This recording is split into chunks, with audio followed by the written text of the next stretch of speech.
This is the Chefpreneur podcast, where we inspire professional cooks to take on greater risk to build a personal chef business for themselves. Now, here's your host, Andres Hinojosa. Hello, everyone, and welcome to another episode of the Chefpreneur podcast. I am your host, Andres Hinojosa. Thank you so much for tuning in today.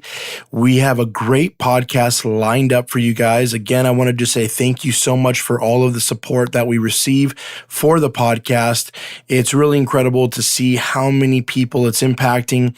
Please, please, please keep tuning in and spread the news and spread and share this podcast with anybody that you think might benefit from it. So, without further ado, let's start the show. We always start our podcast with a simple question and answer. This question comes from Angela in our Facebook group, and that's the Chefpreneur Movement Facebook group. If you're not part of that group, you can log into Facebook, search the Chefpreneur Movement group, and it'll pop up. It's a private group, but it is 100% free. We just ask that you answer a few questions, and then we let you in the group where you'll be with other like-minded chefs and cooks that are wanting to start their own personal chef business. So Angela asks, can a personal chef service compete with box meal services such as Blue Apron, Purple Carrot, etc.? This is a great question, Angela, and actually I have some personal insight with this. There's actually several clients that I serve here in the San Diego County area that have used those box services before, one of them being Blue Apron, and I believe they've tried Chefly as well, which is another company that does kind of box meal services. One of the biggest downfalls they did say was that they still have to cook the food, right? Most people are getting these boxes to think that they're saving some time, and they're saving some time by going out and shopping for ingredients and all that good stuff. And some of the prep work is done and some of the measuring is done. So it does save some time for your clients, but that was the biggest thing that I still got, was that they're still cooking the food, which is really not what they want to do.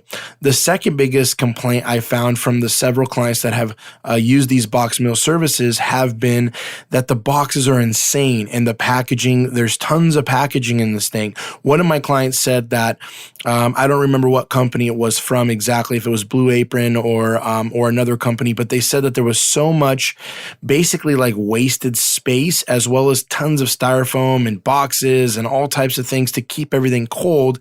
And she actually kind of felt bad. I mean, she kind of felt a little bit like environmentally irresponsible, because she said that it was just her and her husband and they were ordering 3 days worth of meals, yet it came in this like massive size box that just, it blew her away. She was like, wow, they couldn't find a way to kind of ship this into a smaller package.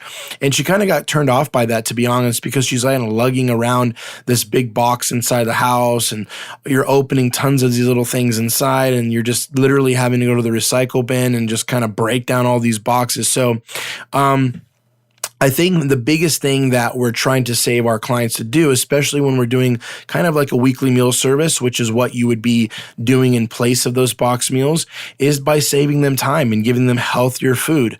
And then when you're doing the entire full service, they're getting exactly what they'd like, right, with that weekly meal plan, but also you're cooking food fresh for them, and they're not having to touch anything. They're not having to cut anything. They're not having to cook anything. They're able to just sit back, relax, and enjoy your healthy meals. So I believe that really the personal chef space is very different than the box meal service space. And I think I read an article recently that these box meal companies are actually starting to lose a lot of momentum. I know that there's some word that Amazon is going to start doing these kind of meal prep services. And once that happens, to be honest, I think a lot of these companies are going to go belly up. Unfortunately, I hate to say it, but there's a lot of them competing with each other, and the cost, I just have to assume the cost is just insane, right? To ship out all this stuff to people on a daily basis and refrigerate it and prep it, and it's perishable, so there's a time, a shelf life that's a very short time frame. So I think that it is best, and like I've said before in this podcast, the personal chef industry is growing, and this is one of the biggest reasons why, that no matter how technologically advanced that we are as a society, There's always room for service-oriented businesses such as personal chefs that are always going to fit, because one thing that we can never get back as people is our time. And so if that's the number one thing that you're saving people is time, trust me, you'll be in business for a long time. So thank you so much, Angela, for giving us that great question. That's a great question that you posted in the group. If you guys do have a question for the podcast that you'd like us to answer, you can definitely email us at support@chefpreneurprogram.com or podcast@chefpreneurprogram.com, either one of those. Or like I said, hop into Facebook, search for the Chefpreneur Movement Facebook group, join the group. It's 100% for free. And basically, once you get into the group, you're able to post your question. And we also post periodically kind of a post where you guys can comment and tell us what kind of podcast you want to hear for upcoming episodes. So thank you again, Angela, and thank you all for sending in your questions. Now, let's dive right into today's topic. And I wanted to make today's title of the podcast something a little interesting to grab your attention. And the title is Why Many of You Won't Make It in the Personal Chef Business. Now, that's a pretty bold statement, and I hope I didn't offend anybody by saying it. But the reason why I'm saying that, and I'll dive right into why I'm saying it and why I'm being kind of using kind of a title that's going to capture your attention and say, wait a minute, what do you mean why most of us won't make it? And the real reason why most of you will not make it in the personal chef business is not because you're not cooking good, and it's not because you're not officially a chef or you don't have enough experience or you don't have enough money or anything like that, right? So I want to break all those stipulations that you have right out the gate. The reason why most of you won't make it in the personal chef business is because you truly believe you can't. Let me repeat that. Why many of you won't make it in the personal chef business is simply because you believe you can't make it. Now, I know it's kind of an interesting title because I wanted to capture your guys' attention because I've talked to so many of you that have wanted to join the masterclass or the program that we have. And as I talk to you, there's so much insecurity, there's so much lack of confidence that it's like really the reason why you're not going to be successful and why you won't make it is because you truly believe you can't. And a lot of times you guys believe that you can't, not for the reasons that you think in your head. You're probably thinking in different areas, not only the lack of confidence that you have and maybe the lack of skill set that you have, but some of you guys think that it costs a lot of money as well to start a personal chef business, and nothing could be further from the truth. In fact, we've done a podcast episode regarding that already where you can start a personal chef business for really about $500 or less, right? To legally start the entire business. That means business licenses, liability insurance, and so forth and so on. You don't need a lot to start this business. So let me knock down that domino in your head. Another domino, like I said, is that you guys think you don't have enough experience. Now, again, I know that these types of things can draw out the biggest insecurities that you have. But realistically, if you're passionate about food and you're passionate about cooking and you do deliver a decent product, we've also talked about on this podcast that the entire service is not based upon the food alone, not even close. Okay, I would probably go out on a limb and say that 30% of the actual entire service is about the food. Now, some people might come up against me on that and they might challenge me on that, but I truly believe that. I truly believe that only around 30% of the entire personal chef service is really about the food.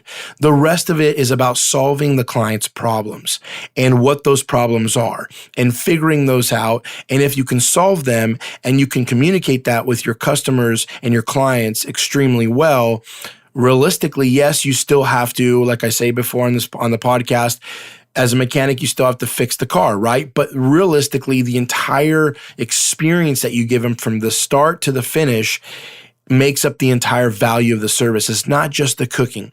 So if you're out there and you're thinking, you know what, chef, I can't start a personal chef business because I don't have years of experience like you do. I haven't been in the culinary industry for 20 years, 15 years, 30 years, 40 years. It doesn't matter. I'm telling you this. There's enough market to go around, and some markets will want a seasoned professional chef. We understand that, right? There's going to be maybe some higher end clientele that are going to want someone with 20, 30 years of 2 or 3 star Michelin chef experience. Then that's okay. But trust me, there's also a lot of clients and families that are going to look for a personal chef, and they won't matter as long as you're speaking to them clearly about what you're trying to communicate from your brand perspective and what you're all about. They're going to hire you regardless of the experience that you have. We've talked about it on this podcast before. I have yet had one client tell me to pull out my resume and tell them where I've cooked. And it's the absolute truth. I'm not lying to you on that. I've had one client ask me for references from other clients, but still no resume or putting up, my past work experience for them to judge if I can do the job or not. I have yet to experience that. And I've been in this business now for over 4 years. Okay. So here's the thing. If you are passionate about people, if you're passionate about the food that you want to do and helping people in whatever the need that you're trying to fill, you can be extremely successful as a personal chef. And again, it doesn't take a lot of money. But the number one reason of, like I said, why many of you won't make it is because that lack of confidence. Now, let's talk about confidence for a little bit, because I want to dive a little bit further in that. Now, we've had a podcast where we've called it, the title is Confidence versus Arrogance. If you haven't listened to that podcast, go back and listen to that podcast. It's one of my favorites. But one of the things that I also wanted to just add on confidence is that confidence comes from when you do something. Okay. Confidence comes from when you do something. You can't be confident at something before you at least attempt or try to do it. Right? Now, you are going to get a little jittery. You might feel a little insecure. You might have a little low self-esteem at first, but you have to pull yourself together and go for it. And I find that a lot of the cooks and chefs that I talk to over the phone about joining the masterclass, they've told me flat out, Chef, you know what? I really want to do this business, but I don't know. Do you think I could really be successful? And I'm like, yes, you can, especially with someone coaching you through it, right? You have no idea how much confidence these students that come into the masterclass have. And when they leave, the level of confidence they have at the end. Now, let me explain that. Once you go through a specific process, it's like being trained, right? If you've ever been trained for anything in your life, whether you've been to culinary school or not, or it doesn't matter, any kind of training you've had in your life, I don't care if it's just as simple as like CPR training, or maybe at a current job or a different career that you had before, you kind of got into food, you did several trainings. And realistically, it's like you walk in knowing nothing, right? You come into something knowing really probably little or nothing, and then you get trained and you feel kind of more confident at the end of it, right? Pretty basic and common sense. Here's the thing. This masterclass that I've designed is designed to boost your confidence because we walk through building your personal chef business hand by hand, right? And I take you step by step through the whole process. That alone boosts your self-esteem and your confidence massively, right? Because now you feel like you have a foundation. And most of the time people have a lack of confidence because they don't know what they don't know. And that is very scary. It's like jumping out of an airplane, never jumped out of an airplane before, and not even getting any type of training from someone who has. They're just saying, here's your parachute, here's your backpack, here's your goggles and your helmet, get in the plane and you're going to jump out. I mean, no offense, you would probably die. You need to figure out, hey, when do I pull the chute? How do I jump out? How do I land on the ground when my chute opens so that I'm not putting my face and face planting into the ground as I hit the ground, coming in at 50 miles an hour from jumping out of a plane. We have to be trained and coached on something. And that's the number one thing that I see that holds many of you guys back, is that I see two types of people.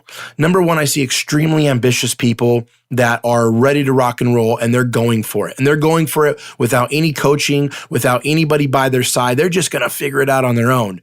And honestly, I really like those types of people. But unfortunately, what happens is they jump out, they step out of that plane, they jump out on their own. And a lot of times they crash and burn. And then when they get to that level, one of two things happens again. Either they brush themselves off and they say, you know what, I need help, or they quit altogether, right? And if you quit, that's truly the definition of failure, like we talked about previously. So here's the thing. The second kind of people they don't even want to try. They don't want to even inquire about how to go about starting their own business. And so they never get it off the ground. And guess what? Like I've said before, if you're not playing the game, there's no way, absolutely no way you can score a touchdown. It's physically and impossible to do because you need to actually be playing the game. You need to be trying to do something. right? Now, I'm not sitting here just trying to create propaganda to sell the masterclass or anything like that. In fact, we're already started our last masterclass, and I don't know when I'm going to do another one, to be honest with you. So as of right now, we don't even have another masterclass start date. But here's the thing. You need help. You need help. And most of you will not make it because, again, either you don't try to begin with, you don't even try at all. You just sit there and say, oh man, I don't know where to start. So then you never start. Or you start, but you don't have any guidance and you have such low self-esteem and a lack of confidence that when you do go out there and you're trying to charge clients and you're trying to talk to clients and you're trying to service clients, what happens is you find the wrong clients because you don't know what you don't know. Next thing you know, you're taking anything that breathes, anybody that has a heartbeat, you're taking money from and you're cooking for them. And then you're cooking for people that you don't even want to cook for, cooking things that you probably don't even want to cook, that you don't even want to cook. And then you're like more miserable than you are in your job, right? It's really sad. And a lot of people get so turned off by business this way, right? Again, they fail almost before they really even start. So my advice to you is you got to be connected. You got to have advisors, right? The Bible says that you should seek wise counsel. You should surround yourself with wise counsel. What does that mean? That means you should have people that have done it. You should have people that are successful around you, teaching you, showing you, encouraging you, motivating you to take the right steps, to not make the same bad decisions they made in the past and save you all the heartache. But you have to actually try. So if you're out there right now and you're thinking, Chef, I really want to start a personal chef business. I really want to get this thing off the ground. I really want to be successful. I want to be my own boss. I want to fire my boss. I want to fire my job and I want to work for myself. The number one piece of advice I can say is number one, you got to get in the game. You got to start, right? You can't just put it off for years and years. And I know many of you, there's things going on in your life. Trust me, I got plenty of things going on in my life. But if I would have waited for the perfect time to start my business and to take that action, no offense, 4 or 5 years ago when I did start, I wouldn't be where I'm at today. I wouldn't have done $250,000 in sales in my personal chef business last year. I wouldn't have done any success that I've had would not have happened because I never even stepped on the field. I never even played the game. Okay. And that's the number one advice that I have. And then the second advice is that when you do say, hey, I want to get in the game, coach, put me in the game. I'm ready to rock and roll. I'm ready to start my own business. You got to find other people that have done it and you got to surround yourself with them. You got to get coached. You got to have someone guiding you. It's crazy how some of us have really understood that that you don't know what you don't know, and you know that you need someone's help. But what's crazy is you don't seek that help and you don't put that as a priority. I mean, I wish I had someone 4.5 years ago to guide me through all the mistakes that I did. Now, one part of me wishes that didn't happen because I would have found success a lot faster. I know, and I truly believe that. But another part is like, actually, I'm kind of happy that I went through all this crap and figuring out all the problems and the things that arise in a personal chef business so I can share that all with you and I can help you not make the same mistakes I did. So it's kind of a two-sided coin there, right? But at the same time, the fastest and the easiest way to get started is to find someone that can help you and guide you step by step through the entire process. You know, it's funny. We a lot of times people have asked me in the past what I've thought of franchises. And they've said, what do you think of franchises? Like, obviously I can make a better burger than McDonald's or whatever, right? And a lot of chefs say that, and we all say that because most people can make a better burger than McDonald's. And I'm not saying that McDonald's burgers are horrible. If anybody likes McDonald's, I'm not bashing them in any way, shape, or form. But we all know that we could probably make a pretty good, juicy homemade burger on the grill at home with the proper char and everything else, right? And here's the thing though. The franchise model is around and very successful. Why? Because when someone buys a franchise of McDonald's, they have all the processes, they have all the procedures, they have basically every answer to their questions is answered. They don't have to think about anything. They don't have to think about, is this a good location for McDonald's or a restaurant?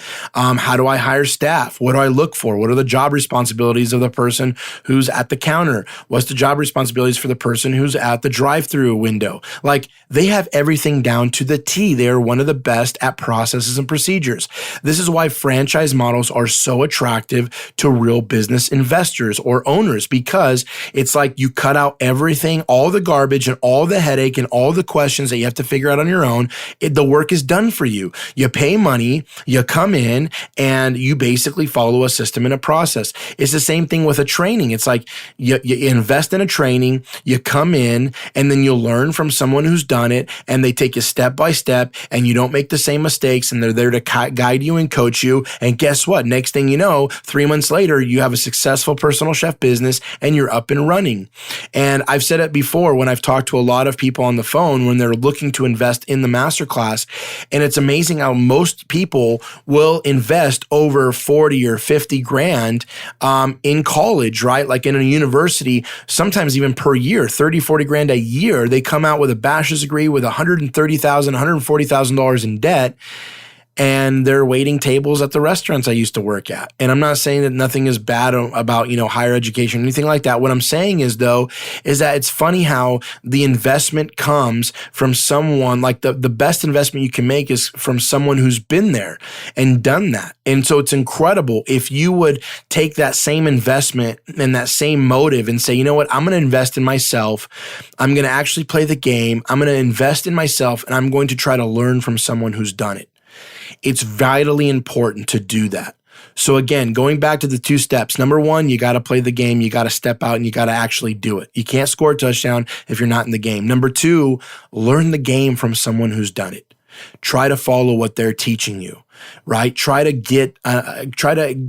embrace yourself with other people that are successful, that have done a personal chef business or a business that you want to be into, because honestly, with that wise counsel, with those advisors, it's going to save you so much time and headache, and honestly save you a lot of money by not making the same mistakes over and over like they once did as well. So that's why I titled this podcast, Why Many of You Won't Make It in the Personal Chef Business. It's not because you don't have enough money. It's not because you don't have enough skills or experience. It's not because you don't know what you're doing. You haven't been a chef long enough, or you haven't had this title or that title, right? It's not because you don't think you're business savvy or anything like that.